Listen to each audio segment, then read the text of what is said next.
estamos hablando de todo lo que corresponde al sistema inmunológico celular. Entonces, la primera línea de defensa, justamente, cuando ingresa un agente extraño a nuestro organismo, es la respuesta inmune celular. Y aquí principalmente tenemos todo lo que corresponde a macrófagos, ¿sí? Entonces, son células que se van a encargar de fagocitar al agente extraño. Entonces, efectivamente, son células que cumplen esta función de protección. También dentro de la célula se van a producir reacciones de difusión. Y justamente gracias a la membrana celular, ustedes mismos me han dicho que es una membrana semipermeable que va a permitir que los compuestos que son beneficiosos para la célula puedan ingresar. Mientras que aquellos compuestos que son tóxicos, que son peligrosos para la célula, puedan ser expulsados. Luego tenemos que existen diferentes composiciones dentro de la célula y fuera de ella. Y esto se mantiene también gracias a la estructura de la membrana celular. Vamos a ver, por ejemplo, que hay una diferencia entre la cantidad, por ejemplo, de electrolitos. Vamos a ver que el sodio, por ejemplo, es un electrolito que se encuentra en mayor cantidad en el espacio extracelular, mientras que el potasio se encuentra en mayor cantidad dentro de la célula. Entonces, esto también es gracias a las características propias de las membranas celulares. Y por último, dentro de las células también se va a producir la síntesis de otros compuestos. Entonces, dentro de las células, dependiendo del tipo de célula, vamos a tener enzimas características que van a permitir la síntesis de otros compuestos. Y hemos visto que hay organelos celulares o subcelulares que se encargan, por ejemplo, de la síntesis de proteínas. Otros organelos se encargan de la síntesis de lípidos o de proteolípidos o glucolípidos o glucoproteínas. Entonces, también dentro de las células se van a producir este tipo de reacciones.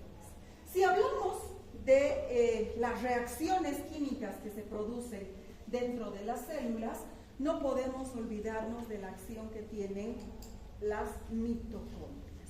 Y dentro de las mitocondrias, pues vamos a tener producción de energía en forma de ATP, cadena transportadora de electrones, pero también tenemos en la matriz mitocondrial, tenemos la degradación de los lípidos, que se llama beta-oxidación, y vamos a tener el ciclo de Krebs. Entonces, son reacciones químicas muy importantes que van a permitir el mantenimiento de la integridad del organismo humano. Vamos a ver, aquí tenemos un resumen de todo lo que vamos a ver a lo largo de la gestión. Y si ustedes se fijan, ¿dónde está el ciclo de Krebs? Aquí. Distinto es el ciclo de Krebs de todo lo que corresponde al metabolismo dentro de nuestro organismo. Entonces es una, perdón, está aquí el ciclo de Krebs. Aquí sí, aquí está. Este es el ciclo de Krebs. No puede estar antes de la cadena transportadora de electrones, ¿sí? Entonces lo que vamos a tener es ciclo de Krebs, cadena transportadora de electrones y finalmente liberación de energía. Entonces, es una parte muy pequeñita si nosotros nos ponemos a pensar en el metabolismo que se produce en todo nuestro organismo. Estas reacciones metabólicas van a tener algunas características. Van a ser capaces de transformar la energía física o química en energía metabólica. ¿Y cuál va a ser la energía metabólica? El ATP. Entonces nosotros vamos a consumir los alimentos. Estos están formados por hidratos de carbono, lípidos, que todos son energía química. Y vamos a transformar estos nutrientes en energía metabólica, en ATP. El metabolismo energético se va a producir principalmente no en tres lugares, sino se va a producir a través de tres, no sé si llamarlas reacciones, porque no es una reacción, a través de tres situaciones diferentes. La primera es la glucólisis, a través de la cual la glucosa se convierte en energía. La segunda es el ciclo de Krebs, justamente, y todo lo que corresponde: ciclo de Krebs, cadena transportadora de electrones, fosforilación oxidativa. Y la tercera es la que se conoce con el nombre de vía de los fosfatos. Entonces existen diferentes rutas metabólicas que van a permitir a nuestro organismo el liberar y el generar energía. Entonces estamos hablando del metabolismo energético, cuya principal función es liberar ATP. Y por último, el metabolismo celular va a producir la formación o la producción de trabajo. Y el trabajo puede ser trabajo químico, trabajo osmótico o trabajo mecánico. ¿De dónde obtenemos energía? Entonces, el metabolismo está constituido por dos partes principales. Una primera parte, que es el catabolismo. ¿A qué se refiere el catabolismo? Degradación. Quiere decir que a través de los alimentos nosotros vamos a ingerir moléculas grandes. ¿Sí? En una manzana, por ejemplo, ¿qué es lo que vamos a tener? Obviamente, agua. Hay agua en una manzana. Pero, ¿qué más tenemos? Tenemos hidratos de carbono, tenemos almidones, tenemos fructosa, que es el azúcar de las frutas. Si comemos con cáscara, tenemos celulosa. Entonces, todos estos nutrientes, estas biomoléculas, van a ingresar a nuestro organismo. ¿Qué sucede con los almidones, por ejemplo? Son moléculas muy grandes, están formadas por miles de moléculas de glucosa. Entonces, para que este almidón pueda ser absorbido a nivel intestinal, tiene que ser degradado. Entonces, estamos en la fase catabólica. Esta fase catabólica tiene una característica: libera energía. El catabolismo me libera energía. La ruptura de los enlaces químicos produce liberación de energía.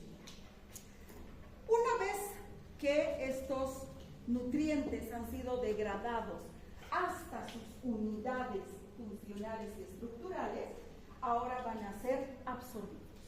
Y a través de la sangre o vía linfática, dependiendo de qué molécula sea absorbida, van a llegar al hígado.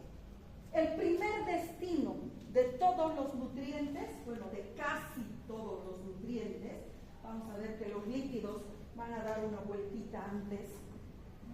Entonces, el destino metabólico de los nutrientes es el hígado. ¿Y qué va a hacer el hígado? El hígado se va a encargar de volver a ensamblar estas moléculas que han sido degradadas hasta las unidades funcionales. Vamos a ver que el hígado no es todopoderoso, está especializado simplemente en sintetizar cierta cantidad y ciertos ciertas biomoléculas, no sintetiza todas. Por ejemplo, si hablamos de proteínas, el hígado solamente sintetiza 5 proteínas: albúminas, globulinas alfa, globulinas beta, fibrinógeno y protrombina, nada más. Y el resto de las proteínas, colágenos, actina, miosina, todas las proteínas de nuestro organismo, se van a sintetizar con los aminoácidos provenientes de la cima. Entonces, nuevamente se va a producir, una vez que en el hígado se sinteticen esas proteínas, estaríamos en un proceso anabólico. Van a salir del hígado estas proteínas y van a llegar a los tejidos. Los tejidos van a captar esta albúmina, por ejemplo, nuevamente la van a degradar, catabolismo, y con los aminoácidos cada célula ya va a formar la proteína que necesita. Porque si no, imagínense, el hígado sería incapaz de satisfacer todas las necesidades de cada una de las células que forman parte de nuestro organismo. Sintetiza varias y muy importantes, pero no es Dios. Entonces, cuando hablamos de anabolismo, nos estamos refiriendo a la síntesis. Estamos refiriendo que a partir de moléculas muy pequeñitas se van a sintetizar moléculas más grandes. Y cuando hablamos de síntesis, eso significa consumo de energía. Para sintetizar, para formar una molécula grande, nuestro organismo necesita energía. Porque vamos a ver que para que se forme el enlace, este átomo y este átomo, o en el caso ya de macromoléculas, esta molécula y esta molécula, tienen que chocar. Si no chocan, no se forma el enlace. Y para que esta molécula y esta choquen a una velocidad suficiente para que se puedan agarrar y formar el enlace, necesito energía. ¿Está comprendido? Entonces, de aquí lo que me interesa: catabolismo, degradación de moléculas grandes a moléculas pequeñas. Y esta degradación libera energía. Síntesis, anabolismo. Quiere decir que estas moléculas pequeñas que han ingresado se van a convertir en moléculas grandes. Y para que se formen estas moléculas grandes, consumimos energía. El suministro de energía. En los vegetales se utiliza la energía física, que es la energía proveniente de la luz solar. Pero en los animales, incluido el ser humano, la energía es más bien una energía química y proviene del consumo de alimentos. Entonces, esta es la fuente de energía en los animales. Y como los seres humanos somos animales que comemos prácticamente todo, somos, ¿cómo se llaman los animales que comen de todo? Omnívoros, ¿sí? Somos animales omnívoros, entonces consumimos vegetales, pero también consumimos productos que provienen de los animales.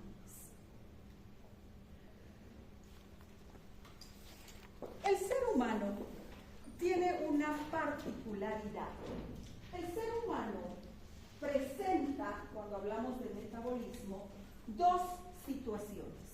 Una situación de hambre y una situación en la cual se está produciendo la absorción. Entonces, ¿quiénes hemos desayunado esta mañana? Levanten la mano. En todos los que hemos desayunado esta mañana, se está produciendo esta situación de absorción. Quiere decir que hemos consumido los alimentos, se han degradado, se ha producido el anabolismo o catabolismo. El catabolismo elementos, moléculas grandes se han convertido en moléculas pequeñas, se han absorbido y ahora ¿qué está sucediendo? Ahora se está produciendo la absorción y estas moléculas que han sido ingeridas y absorbidas están siendo distribuidas. ¿Para qué? Depende. Primero, para satisfacer las necesidades de las células de energía, lo principal. Pero después para almacenarlas. Todo el exceso se va a almacenar. ¿Qué pasa con los que no hemos desayunado? En los que no hemos desayunado, ya nuestros inquilinos están exigiendo comida. ¿Sí? Entonces ya estamos con hambre, ya tenemos incluso movimientos peristálticos que nos hacen sentir más hambre todavía. ¿Sí? Entonces estamos en estado de hambre. Ahora, para que se llegue a este estado de hambre, obviamente tiene que haber una situación intermedia.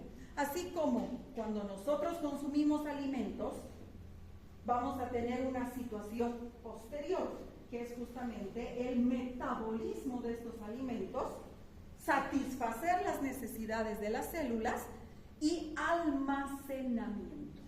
Todo el exceso de alimento, de nutrientes que hemos consumido, se va a almacenar, se va a guardar. El exceso de glucosa se almacena en 3 tipos de células: hepáticas, glucógeno hepático; musculares, glucógeno muscular; y adiposo, en forma de ácidos grasos, que van a formar triglicéridos. Por eso es que cuando consumimos exceso de hidratos de carbono, empezamos a aumentar de peso. ¿Está comprendido? Ahora, ¿qué pasa en este estado de hambre? No es que nosotros comemos, almacenamos e inmediatamente volvemos a tener hambre. Podemos estar tranquilamente desde las 8 de la mañana hasta las 12 del día sin consumir alimento. ¿Quién se encarga de mantener el suministro de alimentos a las células? Justamente los depósitos. Entonces, como hemos almacenado, una vez que se termina de almacenar, ya nuevamente comienza la otra parte y comenzamos a degradar. Entonces, en nuestro organismo, síntesis y degradación van prácticamente de la mano. Se termina de almacenar la glucosa porque hemos desayunado. Los niveles de glucosa van a empezar a disminuir. ¿Por qué? Porque estoy guardando. Pero las células que no guardan la están consumiendo. Va a llegar un momento en el que los niveles de glucosa que estaban altos se van a poner dentro de valores de referencia y luego van a empezar a bajar. En este momento, ¿qué va a suceder? Que se va a liberar la glucosa que está almacenada. ¿Está comprendido? Muy bien. Ahora, eso significa que el ser humano es lo que se llama comedor intermitente. ¿Alguien me puede decir qué significa intermitente? Que se van a dar lapsos entre un acontecimiento y otro. ¿Sí? ¿Alguien me puede dar un ejemplo de algo que sea intermitente? Por ejemplo, hay un intermitente, sería el lapso entre el último instante donde se ingiere un alimento y el instante donde se vuelva a ingerir otro alimento. Ya, pero para que tus compañeros comprendan, un ejemplo de la vida diaria. Pueden ser los puentes que tenemos entre una clase y otra. Podría ser, pero hay otra cosa que es más objetiva. El tiempo que tenemos desde el desayuno hasta el almuerzo. Olvídense del organismo humano. Tal vez sería el tiempo de sueño. Sin tiempos. Olvídense del organismo humano para que sea más claro qué significa intermitente. Las luces de los arbolitos de Navidad. Ese es el ejemplo típico de intermitencia. Un momento está encendido, un momento está apagado. Un momento está encendido, un momento está apagado. Eso es intermitente. Y el ser humano es un comedor intermitente. Y de ahí sale justamente el ayuno intermitente. En un momento estamos en estado de hambre y en un momento estamos en un estado de absorción. ¿Cuándo? Cuando comenzamos a comer. Ahora la pregunta del millón. Si el ser humano no sería un animal intermitente, es decir, si el ser humano estuviese comiendo todo el tiempo, porque no habrían esos dos estados, ¿creen ustedes que seríamos más gordos o más flacos? Más largo.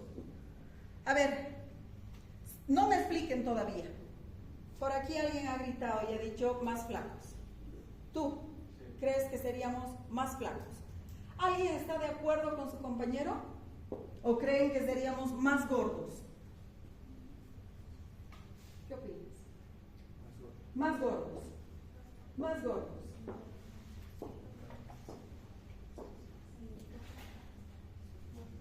Más flacos.